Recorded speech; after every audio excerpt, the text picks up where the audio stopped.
Good day to you, beloved of God and me. Welcome to this video, and we will of course continue with our very long journey called the glorious and powerful return of Jesus Christ. Let's switch to the slide. This was the last one, and we used this slide as a conclusion from Ezekiel 20, and I'm going to read it quickly. That we concluded that the restoration of Israel starts first with liberation from captivity from the southeast, the wilderness at the southeast, the reconvening from various parts of the earth, after which Christ will purge them from their sins, including sifting away the transgressors, and then bring them into the bond of the new covenant. And this will occur at the end of this current third eon, when Jesus Christ returns for his people. So, let's look at Israel's restoration. The next passage is also important to have a better grasp on Israel's restoration. Through a vision, Ezekiel is taken into a valley filled with dry bones, and that is verse 1. Then this vast field of bones, which are being covered with sinews, flesh and skin. Here it's verses 2 through 7. So again, the bones are being covered with sinews, flesh and skin. Lastly, the breath or the spirit, you could say, of Yahweh enters into the bodies and they come to life. Verses 8 through 10. So, first of all, I hope you don't interpret this part of the passage literally. This is a figure of speech. It's a vision that God shows Ezekiel, and so it's very important to realize that this is a figure of speech and also a figurative resurrection, when the breath or the spirit of Yahweh enters into the bodies and they come to life. It's important to see that. Alright, we continue. Then Yahweh interprets and explains what has just been witnessed. Ezekiel 37 verse 11 through 12. Then he said to me, Son of humanity, these bones are the whole house of Israel. The whole house of Israel, all 12 tribes, who hitherto have been saying, our bones are dry, and our expectation has perished. That's what they thought. We have gotten ourselves severed. Therefore prophesy, and you will say to them, Thus says my Lord Yahweh, Behold, I will open your tombs, and I will bring you up from your tombs, my people, and bring you to the ground of Israel. Again, a figurative resurrection, not a literal one. This is a resurrection in terms of restoration of the people of God. Verse 13 and 14. Then you will know that I am Yahweh when I open your tombs and when I bring you up from your tombs, my people.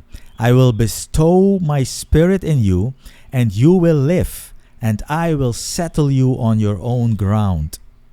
Then you will know that I, Yahweh, have spoken, and I will do it. Offering is Yahweh. This is still future.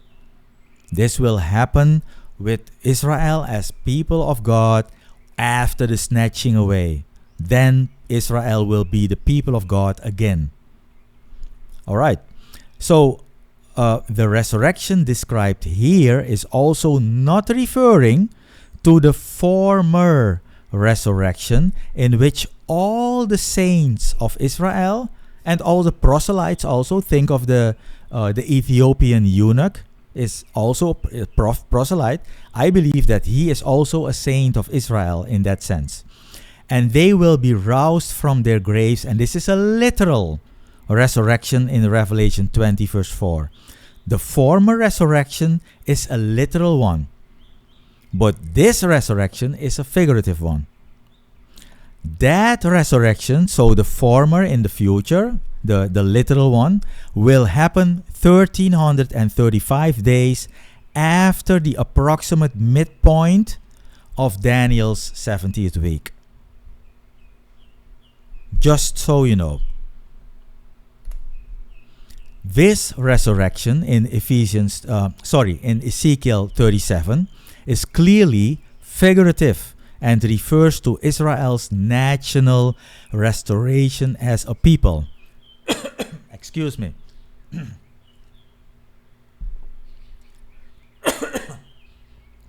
After all, verse 11 speaks about the people of Israel being severed.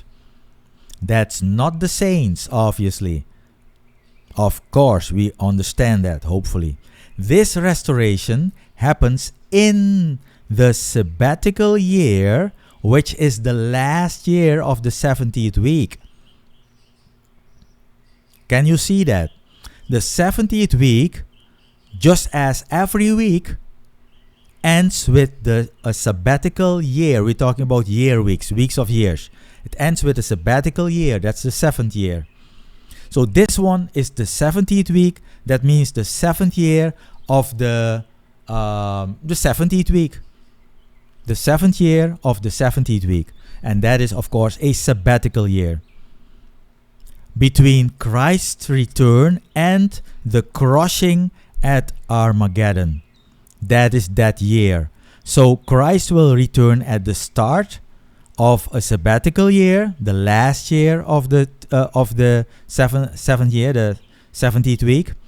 He will return at the start of that year, and that year he will be liberating his people, and he will get into judgment with them. He will march to Jerusalem, etc., etc., etc. Let's take a look.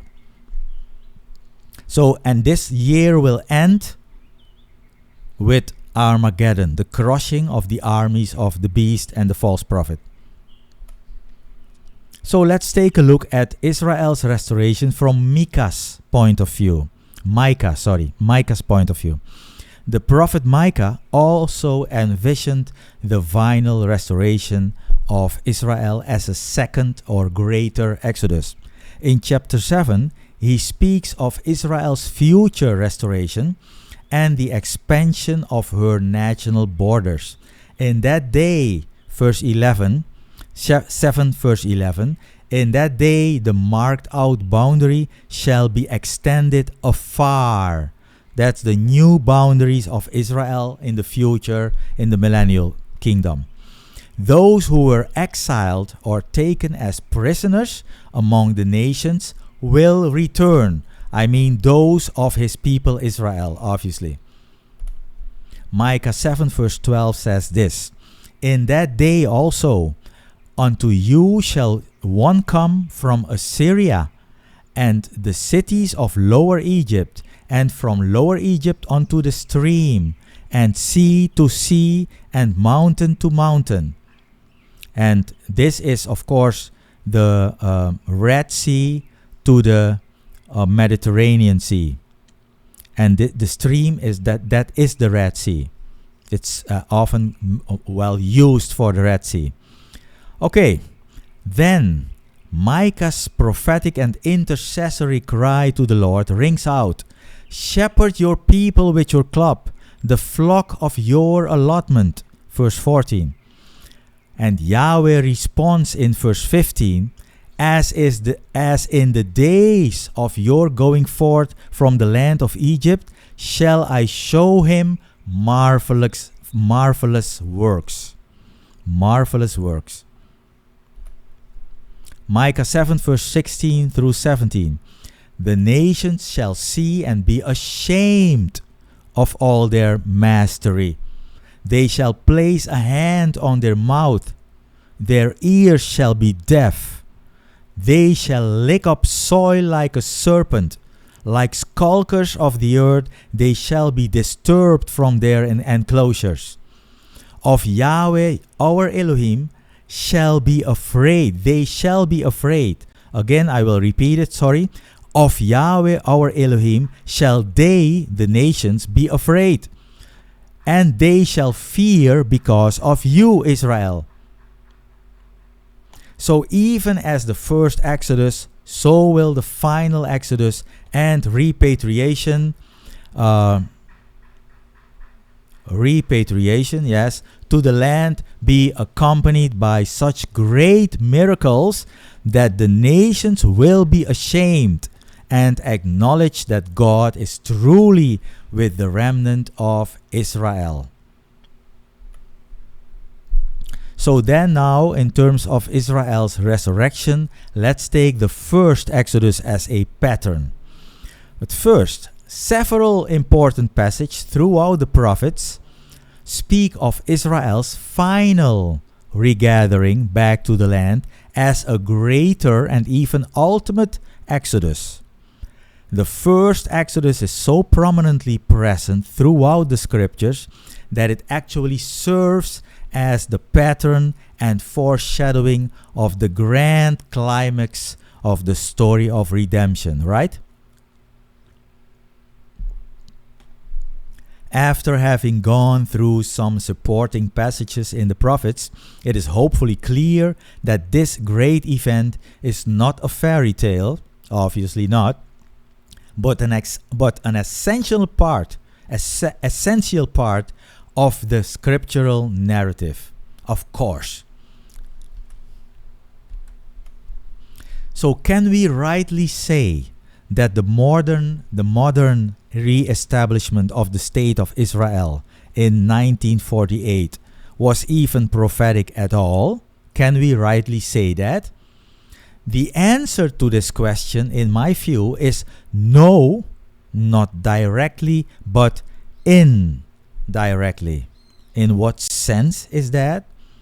The repatriation of Israelites from 1948 onwards is rather a preparation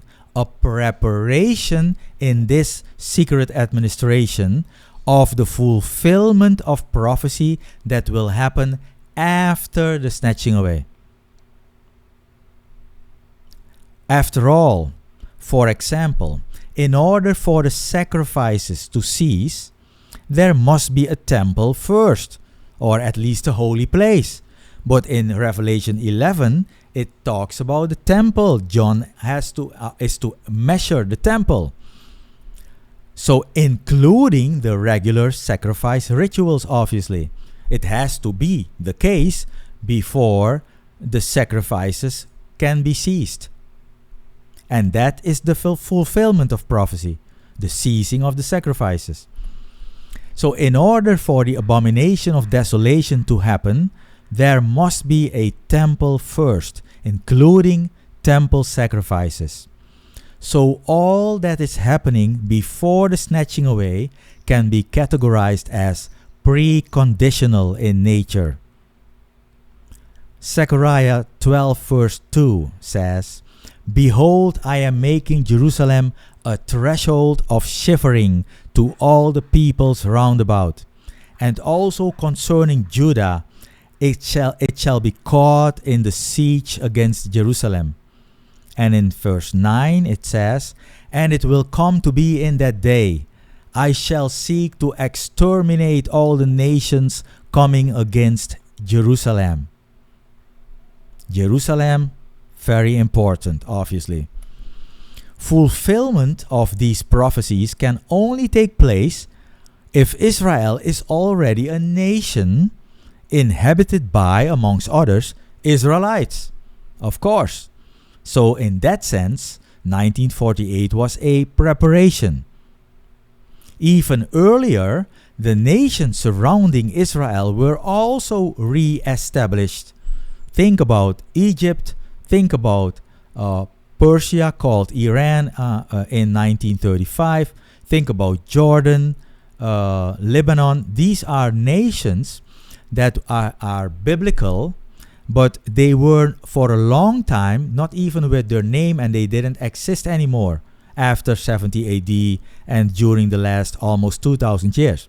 However, in the beginning of the last century, you see all the nations coming back on the map, on the biblical scriptural map, on the end times prophetic map. That's interesting. So you see that they were re-established on the world map, thus fulfilling the requirement for future prophecy to be fulfilled in full. This passage about Jerusalem couldn't happen before 1967 as an example, or after 135 AD, when the Israelites were totally wiped out, and the name Israel was changed to Palestine to eradicate the memory of the name Israel. That's what they did, the Romans. So, all these things that we see happening in the last century and this century are preparatory in nature. So Israel, as I said before, will be taken to the wilderness first. The neighboring nations couldn't surround Jerusalem. They couldn't surround Jerusalem in pursuit of the Jewish people because the city was not yet under Jewish control before 1967. That is, Ezekiel 38:39, as an example, very important prophecy, is thus a clear prophecy that speaks of 1. The state of Israel situated at the start of the 70th week in relative but false peace. 2nd, her future invasion, defeat, and captivity as prisoners of war, which is followed by 3. Her future and ultimate restoration. That is what Ezekiel 38:39 are talking about. At the conclusion of the prophecy, after the final return, Israel will live in true security. True, not false anymore, as opposed to the false sense of security that they experienced before the invasion, at the onset of the prophecy.